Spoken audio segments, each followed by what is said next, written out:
How's it going, everybody, and welcome back to Lead Therapy, and thank you so very much for taking time for tuning in to my video. A federal court to Rehear challenge to bump stock ban. The U.S. Fifth Circuit Court of Appeals has agreed to a rare en banc hearing. And if you don't know what en banc means, I'm going to put that up on the screen for you right now.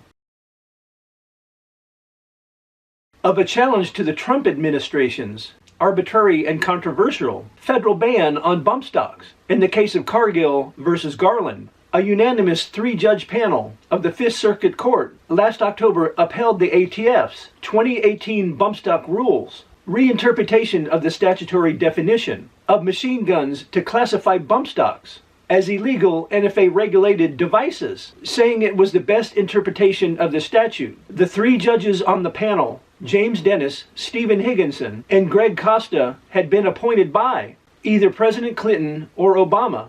However, of the 17 active judges on the court, 12 were appointed by Republican presidents, including 6 by Trump, and the case is now headed to a review by the whole circuit. Typically, if an appellate court votes to rehear a case en banc, it is likely because the case is of some importance, and court watchers generally see such proceedings as the court wanting another bite at the issue. Of note, the Fifth Circuit Court only granted 8 out of 186 en banc petitions in 2021. The plaintiff, Michael Cargill, in compliance with the ATF mandate, surrendered 2 bump stocks to the agency.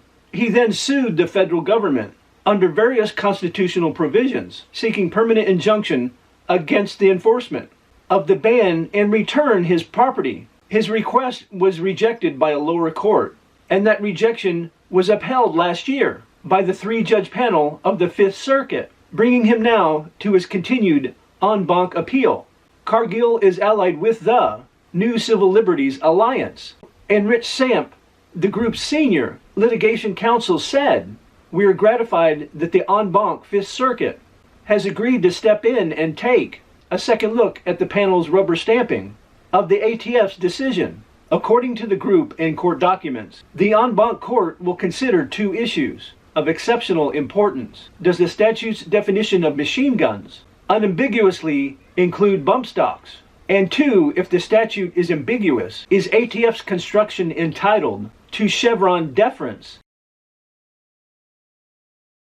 Or does the rule of lenity require interpreting any ambiguity in the statute that has criminal applications in Mr. Cargill's favor? The case is calendared for oral argument in New Orleans Federal Court on September 12th. The New Civil Liberties Alliance also has a similar bump stock challenge, Apashian versus Garland, pending at the U.S. Supreme Court.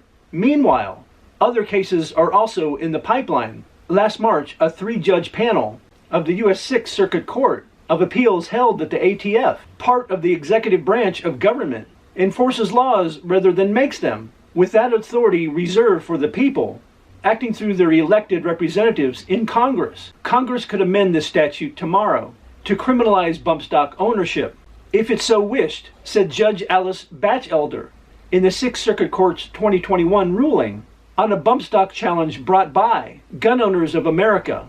But as judges, we cannot amend the statute, and neither can the ATF. This is because the separation of powers requires that any legislation pass through the legislature, no matter how well-intentioned or widely supported the policy might be. Even though most people didn't own a bump stock, we all know that bump stocks are not machine guns. Let me know your thoughts about the story in the comment section down below.